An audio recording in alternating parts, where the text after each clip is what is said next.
پہلا intention perfect ہونا چاہیے، نیت ہماری درست ہونی چاہیے. دوسری چیز محنت کے اندر قطعی طور پر کوئی کمی نہیں ہونی چاہیے.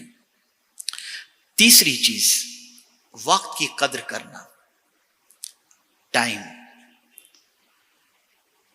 حضرت سری سختی رحمت اللہ تعالی علیہ بہت بڑے بزرگوں میں سے گزرے ہیں. ارشاد فرماتے ہیں کہ لوگوں کو اگر پتہ چل جائے کہ ٹائم کتنا قیمتی سرمایہ ہے تو لوگ اسے خریدنے کے لیے، اگر ٹائم بیچا جانے والا ہو تو خریدنے کے لیے درہم اور دینار خرچ کر کے ٹائم خرید لیں. ٹائم اتنا قیمتی ہے. میں اس کو ایک ایگزامپل کے ذریعے سمجھاؤں گا، آپ کی سمجھ میں بات آ جائے گی.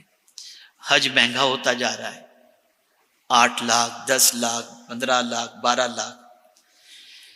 آپ نے یہ پیسے خرچ کیے، ٹور والے کو آپ نے دیا، آپ یہاں سے پہنچے مکہ شریف، آپ نے حج تمتع کیا ہے تو آپ نے عمرہ کر لیا. اب عمرہ کرنے کے بعد اب آپ کو 7 تاریخ کو رات طواف زیارت کے پہلے کی سعی اور نفل طواف کر کے پھر آپ کو جانا ہے مینا کی طرف. آپ نے یہ بھی کر لیا، مینا آپ پہنچ گئے اور پھر 9 تاریخ کی صبح کو آپ عرفات کے لیے نکلنے کی بجائے آپ سوئے رہے، وہیں رہے. اور زوال کے بعد سے لے کر جو وقوف عرفہ کا وقت ہے 9 تاریخ کا، آپ اس پیریڈ کے اندر عرفات کے میدان نہ پہنچے، نہیں پہنچے. آپ نے سوچا بھیڑ بہت ہے، رش بہت ہے، میں دوسرے دن اکیلا جا کر کے آ جاؤں گا. حج ہوگا آپ کا، آپ کے 12 لاکھ فنش، آپ کا حج نہیں ہوا. پتہ چلا اسلام میں ٹائم کی اتنی اہمیت ہے کہ ہزاروں نہیں لاکھوں روپے خرچ کرنے کے بعد اللہ اور اس کے رسول نے جو وقت مقرر فرمایا، اگر اس وقت سے ہٹ کر کے آپ اپنی مرضی کا وقت یوز کریں گے، آپ کی عبادت بھی نہیں ہوگی، آپ کا حج بھی نہیں ہوگا. آپ صبح کو لے لیجئے، فجر کی نماز، طلوع آفتاب کا وقت اگر آپ سمجھ لیجئے 6:13 یا 14 یا 15 منٹ ہے. آپ نے رات بھر عبادت کی، 4 بجے آپ سوئے اور 4 بجے سونے کے بعد آپ صبح اٹھے 6:12 پر، وضو آپ کا ہے نہیں. آپ وضو کرنے کے بعد بیٹھے رہے، سوچا کہ چلو طلوع آفتاب کے بعد میں نماز پڑھ لوں گا. 1 منٹ تاخیر ہوئی، یعنی آپ سمجھ لیجئے کہ 6:13 سے پہلے جو طلوع آفتاب کا وقت ہے اس سے پہلے اگر آپ نے فجر کی نماز ادا نہیں کی تو اس کے بعد آپ 50 رکعت پڑھ لیں، لیکن آپ کے نامہ اعمال میں ادا نہیں قضائی لکھی جائے گی.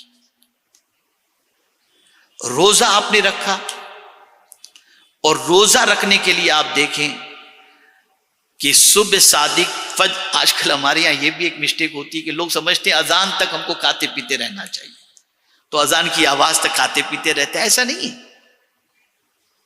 اگر ایسا کوئی کرتا ہے تو پھر اگر وقت پر اذان، جیسا کہ ہمیشہ یہی ہوتا ہے کہ صبح صادق کے کچھ منٹ کے بعد اذان ہوتی ہے اور آدمی اس وقت تک کھاتا رہے تو اس کے بعد مطلب تھوڑا سا بھی کھا لیا، پانی بھی پی لیا اس نے، تو دن بھر فاقہ لکھا جائے گا، روزہ نہیں. ایسے غروب آفتاب کے وقت 5 منٹ پہلے اس نے سوچا کہ بہت بھوک لگی، چلو کھا، 5 منٹ کا ہی تو معاملہ ہے، کوئی لمبا معاملہ تو نہیں، پورا وقت، تو وہ عبادت نہیں ہوگی. اسلام کا پورا نظام ٹائم کے ساتھ ہے، اور سب سے زیادہ پوری دنیا میں اگر ٹائم ضائع کرنے والی کوئی قوم ہے تو وہ مسلمان ہے.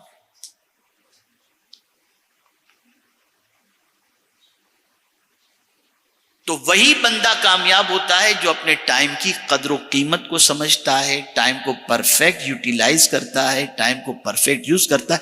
اسی لیے حضور صلی اللہ تعالی علیہ وسلم نے ارشاد فرمایا، ہم یہ نہ سمجھے کہ یہ ٹائم کوئی چیز نہیں ہے، نہیں، اللہ کی امانت ہے.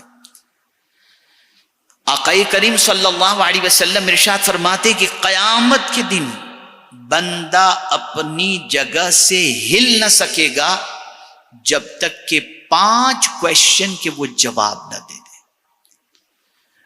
پہلا کویشچن ہی ٹائم کا ہوگا.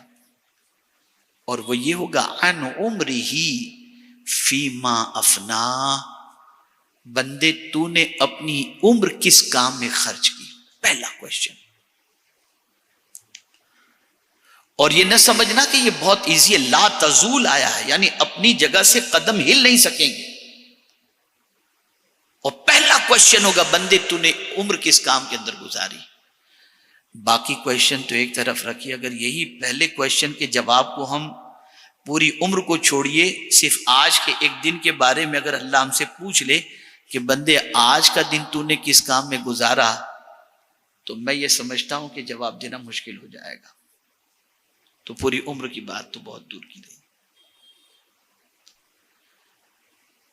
تو عرض کرنے کا منشا یہ کہ دنیا میں وہ بندے کامیاب رہتے ہیں جو بندے وقت کی قدر و قیمت کرتے ہیں، وقت کا خیال کرتے ہیں اور وقت کو صحیح معنوں میں یوٹیلائز کرتے ہیں۔ ایک اسٹوڈنٹ بھی اسی وقت کامیاب ہوگا جو ٹائم کی قدر کرے گا، ایک بزنس مین بھی اس وقت کامیاب ہوگا جب وہ ٹائم کی قدر کرے گا، ایک ایمپلائی بھی اس وقت کامیاب ہوگا جب وہ ٹائم کی قدر کرے گا۔ تو جب تک کہ ٹائم کی قدر نہیں ہوگی بندہ کامیاب نہیں ہو سکتا۔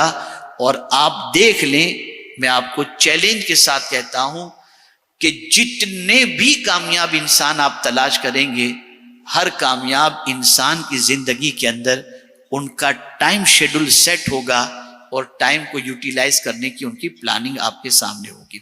میں ایک بات رہ گئی مجھے جو عرض کرنی تھی محنت کے حوالے سے۔ ہمارے بہت سارے ساتھی یہ کہتے ہیں بہت زمانے سے حضرت محنت کرتے ہیں لیکن کچھ نہیں ہوتا، سنتا رہتا ہوں میں، لوگ آتے کہتے ہیں۔ تو میں آپ کو ایک چیز بتا دوں،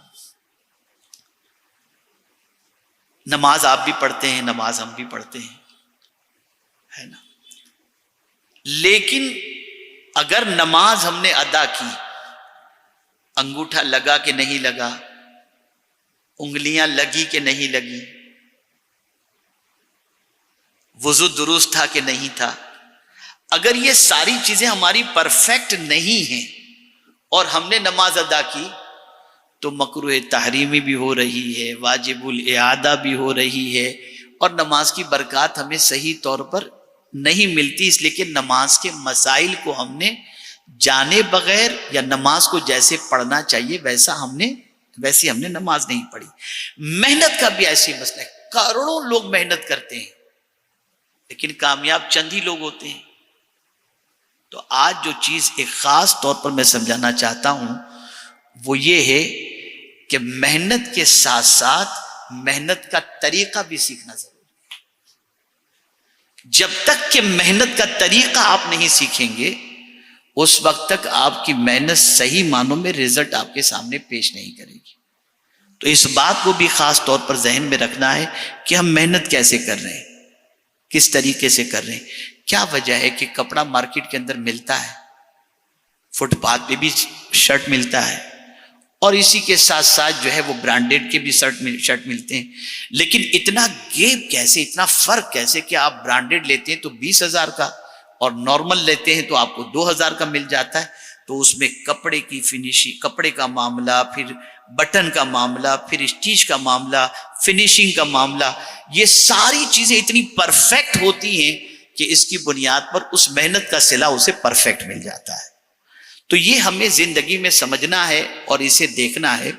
تو میرے پیارے آقا صلی اللہ تعالی علیہ وسلم کے پیارے دیوانوں، تیسری چیز آئی وقت کی قدر کرنا، اپنے ٹائم کو صحیح طور پر یوٹیلائز کرنا، اور جو ٹائم کو صحیح طور پر استعمال کرتا ہے اللہ تعالیٰ اسے ضرور کامیابی عطا فرماتا ہے۔ چوتھی چیز سادگی۔